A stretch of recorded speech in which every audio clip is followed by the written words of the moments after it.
Welcome back to the deep dive. I want to start today by asking you to think about the concept of time. Okay. Because usually, we think of time as something that flows, right? Like a river that just moves forward, washing everything away. A second ticks by and it's gone forever. Right, you can't get it back. Exactly. But there are places on Earth where time doesn't flow. It accumulates, it piles up. You're talking about ice. I'm talking about ice. Yeah, Yeah. specifically glaciers. Mm. If you stand on a glacier in the French Alps, you aren't just looking at frozen water. No, definitely not. You are looking at a slow-moving, grinding vault. It literally swallows history, holds it in this state of suspended animation, like cryogenic preservation, basically, and then decades or even centuries later, it spits it back out. Yeah, we call this glacial archaeology, and usually it is pretty mundane stuff. Like what? Oh, a lost ski pole from the 1980s, maybe a leather boot from a hiking expedition in the 50s, stuff like that. Right. But the file we are opening today, the UMA Lost City Dossier, it deals with a glacier that is hiding something much, much darker than lost luggage. Yeah, this isn't just an archaeological find. It's a ticking clock. Very much so. We're going to be talking about a body found deep within the Sleeping Man Glacier in France. A man dressed in aviator letters from 1914, frozen perfectly. But he's not just some casualty of war. No, and this is really where the story pivots from history to immediate danger. The discovery of this specific body sets off a chain reaction that is, honestly, it's almost hard to believe until you actually look at the documentation. All right. We are tracking a conspiracy that links a literal massacre at a reality TV show in Scotland, a chemist running for his life in Greece, and perhaps most terrifyingly, a biological organism rising from the ocean floor. An organism that threatens to literally turn the biosphere into stone. Yeah. Solid rock. It sounds like science fiction. I mean, it sounds like something straight out of a creature feature. Okay. But the biology here is grounded in some very real, very scary, invasive species science. It really is. So our mission today for you listening is to connect these threads.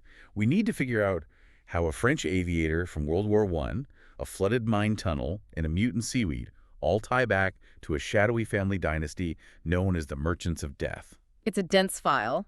And the connections, they're pretty subtle at first, so we really need to be precise. Let's drop right in. Source material, page 1. We are in the air. It's August 1914. The Great War is less than a month old. Wow. Okay. Yeah, so the world is still figuring out what modern warfare even looks like. And we are sitting in the cockpit with a man named Jules Fauchard. Paint the picture for me.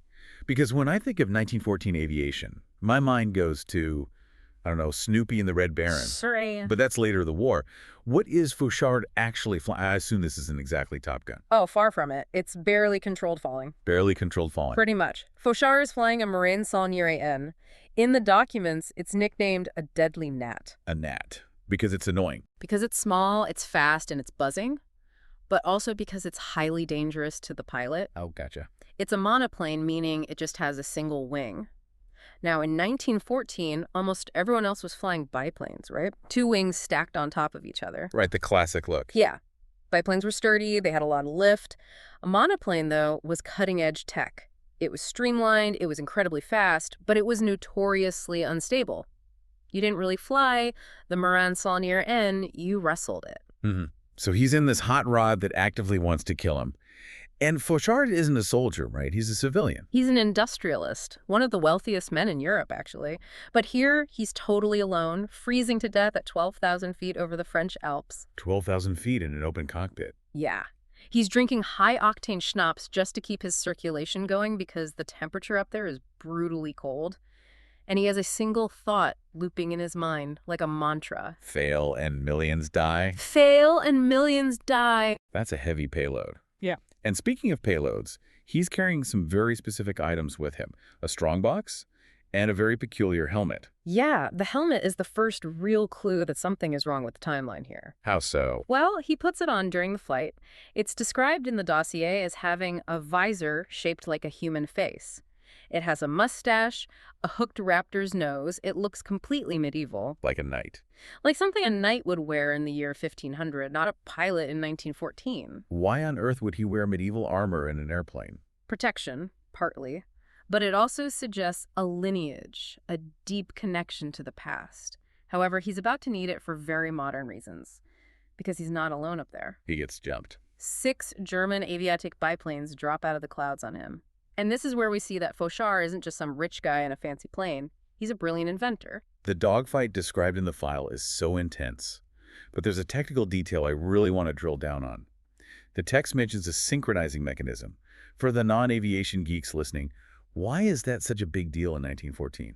It's basically the holy grail of early aerial combat. Yeah. We have to understand the basic geometry of a propeller plane first. Okay.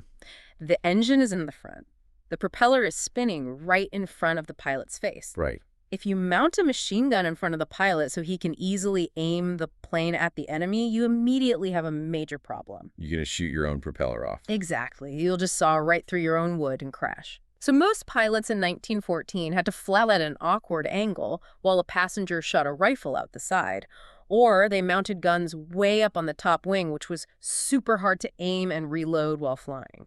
That sounds incredibly inefficient. It was. Some French pilots actually used steel wedges on their propeller blades to just deflect their own bullets, but that was so dangerous. Bullets could easily ricochet straight back into your face. And Fauchard has solved this. He has a secret weapon, an interrupter gear. Okay, what is that? It's a mechanical linkage connected directly to the engine that times the machine gun pulses. It essentially pauses the gun for a tiny split second whenever a propeller blade passes in front of the muzzle. So he can fire straight through the spinning blades. He can fire through the propeller arc without ever hitting the wood, and the Germans didn't have this yet. Oh, wow. So Fauchard and his little gnat can just aim his entire plane at the enemy and unleash a massive stream of lead. It's an unbelievable tactical advantage. And he uses it. He takes out a couple of them right away. He's buzzing bridges, flying under enemy planes. It's incredibly cinematic stuff. Yeah. But the numbers game eventually catches up to him. Yeah, he loses the element of surprise. The aviatics surround him. And ironically, it's not the heavy machine guns that get him. Right, it's so anticlimactic. An observer in one of the German planes just takes a pot shot with a simple carbine rifle, and it hits Fauchard right in the ribs. The high-tech wizardry doesn't even matter anymore. He's bleeding out. He is. And this is the exact moment that sets up the next 100 years of our story. He knows he's crashing, the engine is failing, he bails out, but he doesn't just jump. He straps that strongbox to his wrist. He makes sure the box is secure, he lands on the glacier, he's wounded, he's freezing, and the last thing he thinks before the cold completely takes him is that he failed. He thinks millions will die. He believes the catastrophe he was trying to prevent is now totally inevitable. And then, just to add insult to injury, he is shot again by the pursuing German pilot while he's lying helpless in the snow. And the glacier just swallows him up. Precisely. The snow falls, it turns to fern, and then to solid ice. He becomes part of the glacier's actual anatomy. He is frozen in time. Okay, so let's scrub the timeline forward. We are in the present day now. Some location. Lac du Dormeur, the Lake of the Sleeper. It sounds peaceful. It's anything but peaceful. It's an active research site now. You have a team of scientists up there studying glacial melt. And this creates a really interesting locked room mystery setup, except the room is a freezing tunnel of solid ice. Introduce the players for us. Who is actually digging around in the ice? Okay, so you have Hank Thurston, who's a very serious professor of glaciology. You have Bernie LeBlanc, who is this incredibly colorful, troll-like French scientist. He drives a beat-up old Citroen that he calls Fifi. Fifi. Yeah, Fifi. And then you have the two who really drive the narrative forward, Skye Labelle and Kurt Austin. Skye is an archaeologist, but her specialty is, it's highly unusual. It's definitely not what you'd expect when you hear archaeologist. Right. She's not out there gluing pottery shards together or dusting off ancient hieroglyphs. She specializes in ancient arms and armor. Which is such a specific niche. It is. She actually consults for modern corporations, teaching them cutthroat business strategy based entirely on medieval warfare tactics. Like a very weird skill set that, spoiler alert, absolutely saves her life later on. It's like how to manage a boardroom like a literal siege. Exactly that. And then there's Kurt Austin. He's from NUMA, the National Underwater and Marine Agency. He's the Special Assignments Director, right? Yeah. The dossier describes him as having the face of a warrior and these striking coral blue eyes.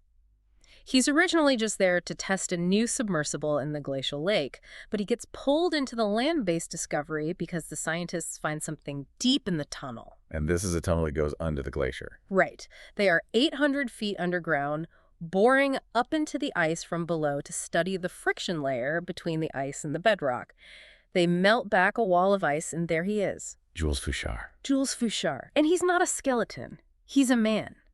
The extreme cold preserved him perfectly. I always think of Ötzi the Iceman when I hear about bodies found in glaciers. You know, that leathery, brown, dehydrated look. Right, but this is completely different. Because Fauchard was encased so incredibly quickly and kept so deep and cold, he just looks like he's sleeping. He's still wearing the exact leather aviator gear, and right next to him are the artifacts, the strong box, and that bizarre helmet. This is where Skye Labelle's bizarre expertise really kicks in. She looks at the evidence and immediately says, this makes no sense. It's the helmet. She examines it right there in the freezing ice tunnel. It's made of steel, engraved with a 3-headed eagle crest. Stylistically, she dates it to the 16th century. Right. But functionally, it has a bullet hole in it. A bullet hole in medieval armor. That shouldn't happen, right? Yeah. I mean, a musket ball would dent it maybe, but a clean hole. Exactly. Medieval steel was heavy, and it was often quite brittle. If you shot it with a modern high-velocity firearm, it would likely just shatter or dent massively inward. This helmet has a perfectly clean puncture, and the rest of the metal is totally pristine. So the metallurgy is advanced. It suggests the metallurgy is hundreds of years ahead of its time, or out of its time. So you have a 1914 pilot wearing 1500s designs made of what looks like 21st century steel. It's a total anomaly. It completely breaks the timeline. And they barely have time to even process this contradiction before the human element interferes. Enter Auguste Renault. Yes. The classic bureaucratic villain. He's an arrogant academic who just wants the glory. He literally pushes Skye aside, claims he found the body himself, and invites the press in immediately. He totally ignores all the safety protocols about contaminating the site because he just wants his face in the morning papers. And that invites the predator right to their doorstep. The text refers to this attacker as Doughboy. Yeah, Kurt Austin nicknames him that later. He's this very large, soft-looking man hiding in the press pool. He looks completely harmless, maybe a bit out of shape. But when Renault holds up the strongbox for a photo op, Doughboy makes his move. And he doesn't take a picture. No. He brutally pistol whips Renault. Just like that. Out of nowhere. Brutal efficiency. He shatters Renault's hand, grabs the box, waves a suppressed gun at the screaming reporters, and vanishes back into the tunnel shadows. And he doesn't just run away. He decides to tie up loose ends in literally the worst way possible. This is the absolute nightmare scenario. He blows up the tunnel's safety mechanisms. Now remember, they are 800 feet under a massive glacier. A glacier is incredibly heavy. It's held up by water pressure and friction. When the ventilation and pumping systems fail, the glacial meltwater starts rapidly flooding the research tunnel. So Skye, Renault, and the whole science team are trapped 800 feet down in the pitch dark with freezing water rising around them. And the breathable air is running out. It's a tomb. This sets up the rescue sequence, and I want to spend a minute here because the physical mechanics of this are just wild. Kurt Austin is up on the surface. He realizes what's happened. The front door is flooded. How does he get down to them? He has to totally improvise. He has this submersible, the Sea Mobile. It's basically a clear acrylic bubble cockpit sitting on 2 flotation cylinders. Like a crystal ball on pontoon. Exactly.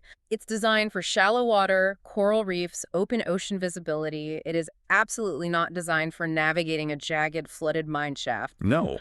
But Austin realizes there's a back door, there's another tunnel entrance all the way on the far side of the mountain. But the sub is floating on a boat in the lake. He can't just drive it up a mountain. So he calls in a massive favor. He uses helicopters. Oh, wow. It's a tandem lift. 2 choppers, one of them flown by Joe Zavala, Austin's UMA partner, have to carry this incredibly heavy vehicle in a sling, flying it up the mountain just to drop it into a flooded hole in the ground. That's insane. It's a logistical nightmare just to get to the starting line of the rescue. And once he's actually in the water, I mean, piloting a sub in the open ocean is one thing. Piloting it inside a flooded mine inside a mountain. Austin describes the visibility as diving into a bucket of chocolate mole sauce. Wow, so zero visibility. Pitch black. The water is totally choked with silt and glacial flour. He's navigating purely by sonar and gut instinct. And the tunnel isn't empty. The support columns, right? Right. There are thick aluminum props holding up the roof every few yards, and the Sea Mobile is simply too wide to fit between them. So he's stuck. He hit a dead end. Most people would be. But Austin stops the sub, and he gets out of the sub. In the freezing water. 800 feet underground. In the freezing, pitch-black water, while the entire mountain is groaning above him because the changing pressure is destabilizing the tunnel. That is terrifying. He uses an underwater cutting torch to literally slice through the aluminum columns to make a path wide enough for the sub. It's incredibly claustrophobic. And every single time he cuts a column, the roof groans just a little bit louder. So he creates a path. He manages to reach the survivors. They are huddled in this tiny, shrinking air pocket, basically just waiting to die. But the sub is a two-seater. There are way too many people to fit inside. This is the real MacGyver moment of the dossier. He turns the fragile submersible into a mechanical pack mule. He uses heavy cargo netting to strap the survivors, including the severely injured Renault, to the outside of the sub. The outside. They are clinging to the pontoons like barnacles. That sounds absolutely terrifying. You're hanging onto the slippery outside of a vehicle, underwater, in the dark, in freezing temperatures. And you're having to hold your breath when that last air pocket runs out. And the escape out of the mountain isn't exactly a smooth ride either. Far from it. The structural integrity of the entire tunnel is totally failing at this point. Remember those columns he cut on the way in? Yeah, the ones holding up the mountain. They were kind of important. The roof starts coming down. They have to navigate back through those tight gaps. But the remaining supports are bowing under millions of tons of pressure. It's literally collapsing right behind them. There's a specific detail about the final escape that really stood out to me. The cork in a bottle effect. Yeah, that's a great way to describe it. As they are desperately racing back to the exit, the pressure wave from the collapsing tunnel catches up to them. A massive pocket of trapped glacial water bursts behind them. So they get pushed? They don't drive out, they are violently flushed out. A massive geyser of dark water shoots the sub completely out of the mountain and into the open air. They survive, but just barely. They survive, but the strongbox is gone. The bad guy got away clean. And the secret of millions will die is now out in the wild. And this is exactly where we have to zoom out. Because while this crazy action movie is playing out in the Alps, the source material shifts gears to show us that the millions dying part, it's already starting to happen. Right. Let's look at the global anomalies. The file mentions a very disturbing incident in the Orkney Islands up in Scotland. This felt like a complete genre shift to me when I read it. It absolutely is. It's straight survival horror. There's a reality TV show called Outcasts filming there. Like Survivor. Think Survivor, but set in the freezing wind on a bleak, rocky Scottish island they call Wee Island. They're filming these desperate contestants trying to live in primitive conditions for ratings. And the contestants start disappearing. One contestant, Jodie Michelson, wakes up to horrific screams in the middle of the night. She slowly crawls out of her tent and sees the entire cast and crew being slaughtered. By wild animals. Not by wolves or bears. The text specifically describes creatures with ghastly, twisted masks and glowing red eyes. Creatures that seemed half man, half animal. Mutants, like literal mutants. Chimeras, genetic hybrids. They display advanced tactics, but they have terrifying human savagery. They absolutely slaughter the crew. How does Jodie survive? She only survives by slipping away and hiding deep in a narrow rock fissure, just pressing herself into the darkness while they hunt for her. When the rescue team finally arrives days later, the island is completely empty. Just blood everywhere and dead silence. Okay, so we have mutant soldiers wiping out people in Scotland. Mm-hmm. Then we have a seemingly unrelated thread in Greece. A chemist named Angus MacLean. Right. MacLean is hiding out in a remote monastery in Monemvasia, Greece. He's completely terrified. He was working on a highly classified project involving complex enzymes, and he realized all his colleagues were being systematically murdered. Murdered how? Staged accidents, skiing accidents, hit and runs. He realized he was definitely next on the list, so he ran. But the company, whoever they are, they catch up to him. They send a couple posing as friendly American tourists. The Harrises, Gus and Emma. Classic disguise. They seem totally nice, taking photos, chatting him up over drinks. But the very moment MacLean tries to slip away on a boat with a monk named Angelo who is trying to help him, the mask completely drops. Not how it does. The tourists execute the monk without a second's hesitation, just cold-blooded murder. And then they drag MacLean away. And they tell him something really chilling as they take him. Yeah. They tell him he's not going to die yet because they have very specific plans for him. They say they need his brain before they dispose of the body. So let's connect the dots here for the listener. We have a frozen aviator who tried to stop a catastrophe in 1914. We have a stolen strongbox. We have biological experiments creating literal monsters in Scotland. And we have a scientist specializing in enzymes kidnapped in Greece. And then comes the big one, the really big one, the environmental threat, the gorgonweed. This is the part of the dossier that feels the most relevant to us today, because invasive species are a very real, very current issue. We hear about lionfish taking over reefs or kudzu vines swallowing whole forests. But this is Calarpa on absolute steroids. Exactly. Calarpa taxifolia is a real-world invasive seaweed. It's a huge documented problem in the Mediterranean right now because it grows incredibly fast and aggressively crowds out local sea life. All right, the killer algae. But the UMA team, specifically Paul and Gamay Trout, they get called to the Marine Biological Laboratory in Woods Hole by a Dr. Sam Osborne to examine a brand new strain. A mutant strain. Yeah, they call it Calarpa gorgonosa. Gorgonosa, named after the Gorgons from Greek mythology, Medusa. Exactly, because of what it does. Normal seaweed is, it's soft, slimy stuff. This mutant strain calcifies. It creates a massive, hard, rock-like biomass as it grows. Wait, it literally turns to stone. Effectively, yes. It rapidly builds a dense calcium carbonate skeleton. Right. But here is the real biological kicker that makes it a doomsday threat. Okay. Normal Calarpa usually reproduces by fragmentation, meaning a piece breaks off, floats away, and grows into a new plant. That's fast, but it severely limits how far it can spread. This mutant strain, it reproduces sexually. Meaning it uses spores. Meaning it releases millions of microscopic eggs and sperm directly into the water column. They can drift for hundreds, even thousands of miles on open ocean currents before they finally settle and start growing. So if this gets into a major current, like the Gulf Stream? Dr. Osborne lays it out in the file in straight-up apocalyptic terms. He says if this goes unchecked, it will literally solidify the world's oceans. Solidify them. It would suffocate all the coral reefs, completely destroy the bottom of the food chain, physically block shipping lanes. It acts exactly like a planetary cancer. It's a biosphere-ending event. Fail, and millions die. Fauchard really wasn't kidding. No, he had the math right. And the team realizes that the Lost City, which is an actual area of hydrothermal vents deep in the Atlantic, is the geographical source of this mutation. But they desperately need to know who is engineering it. So Austin and Skye go back to the original source, the artifacts. They dive the freezing lake again to see what they might have missed the first time. They do. And down there, they find a massive submerged structure. Not a tomb, but a temple. It has carvings depicting Minoan-style civilization, which suggests ancient unknown trade routes extending all the way from Greece into the Alps. And they find the plane, too. They find the wreckage of Fauchard's little monoplane, and they officially confirm the link.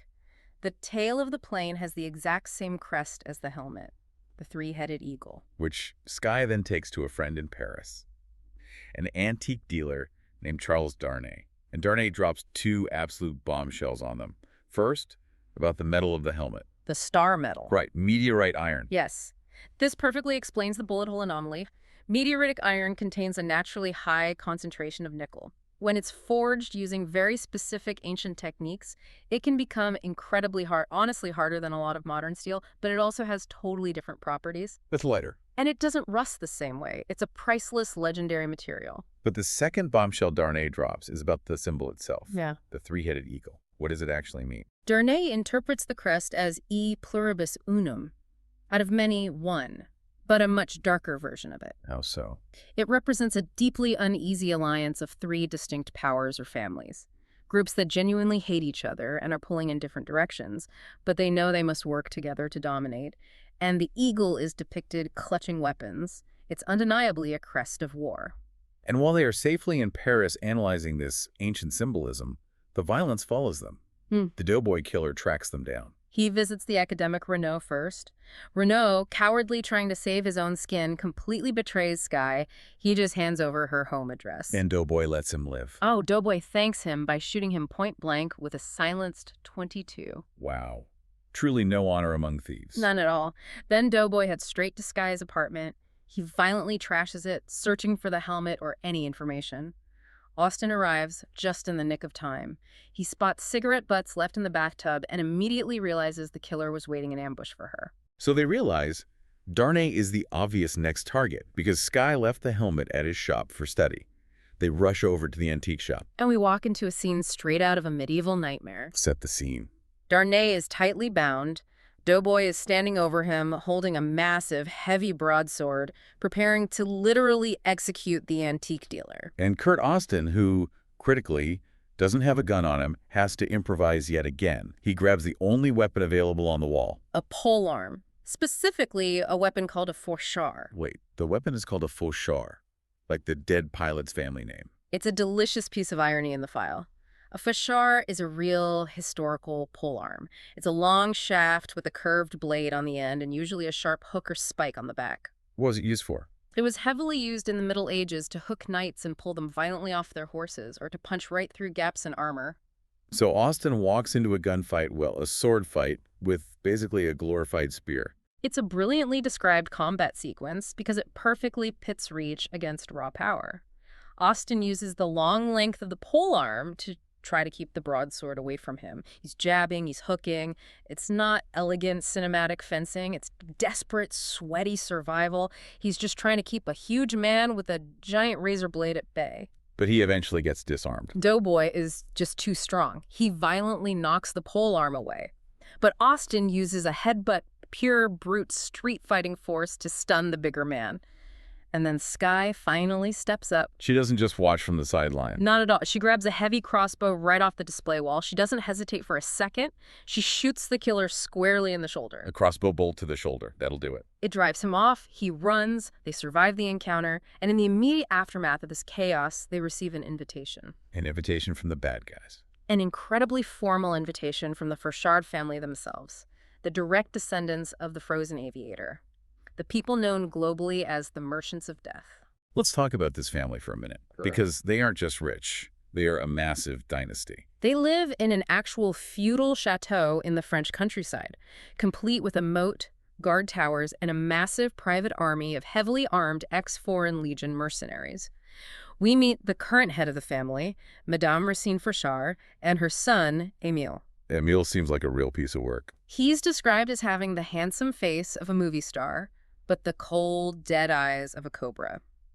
There's a very telling scene early on where he's flying a bright red plane, an exact replica of his ancestor's monoplane. Okay. But he's using it to spray toxic pesticides all over the local vineyards. Why would he do that? Just to ruin the crops? To terrify the local villagers, he genuinely enjoys their fear. It establishes his character perfectly for the reader. He likes power, he loves intimidation, and he seems to have a real affinity for poison. So here is the synthesis of everything we've talked about. Okay. The Fauchards are generations-old arms dealers. They have been selling weapons for centuries.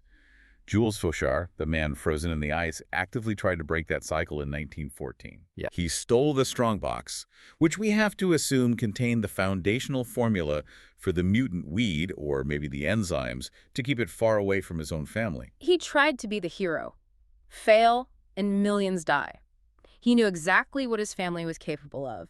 He knew that if they had it, they would sell anything, even the literal end of the world, to the highest bidder. And now, almost exactly 100 years later, the family finally has the box back, and they are rolling out the product. The chimeras in Scotland, Yeah. the calcifying weed in the Atlantic, these aren't just accidents, these are product demos. They're showing potential buyers on the black market exactly what their new merchandise can do. But I really have to ask the question that the file eventually raises. If you sell a biological weapon that turns the oceans to stone, who exactly are your customers? I mean, if you destroy the world, you can't exactly spend the money. That is the ultimate question of nihilism in this entire dossier. Usually traditional arms dealers want regional instability, not global apocalypse. Right. You need customers to be alive to buy your bullets. Exactly, but the Fauchards seem to be operating on a completely different psychological level now. Maybe it's not about profit anymore. Maybe it's about absolute, unadulterated control. The ultimate leverage. If you control the only viable food source in a dying world, or if you control the only chemical antidote to the gorgonweed, you are essentially a god. You decide who eats. You decide which nations survive and which ones starve. Or maybe they just arrogantly believe they can control the weed. Hubris is a pretty classic villain trait. They probably think they have a kill switch. They think they can just turn it off when they've made their point. But nature, especially genetically mutated nature, rarely obeys the master. The dossier shows the weed is already spreading way faster than they calculated. So the stage is completely set. Austin and his NUMA team finally know exactly who the enemy is. They know the global stakes. The sleeping man, the glacier, wasn't just a historical curiosity. He was the warning shot. The box is wide open. Pandora is completely out of the box. And now they have to figure out how to put her back in before the oceans literally turn to rock and the mutants take over the land. It's a hell of a story. It really reminds you that sometimes the absolute most dangerous things out there aren't the brand new inventions. They're the ancient secrets that are just waiting to thaw out. History certainly doesn't always stay buried. Sometimes it wakes up very, very angry. I want to leave you with that thought to mull over. If an entity is willing to sell the end of the world, what does winning even look like to them? We'll be tracking the rest of the Lost City file and digging into that in our next deep dive. Until then, stay curious and maybe stay out of frozen tunnels. Thanks for listening.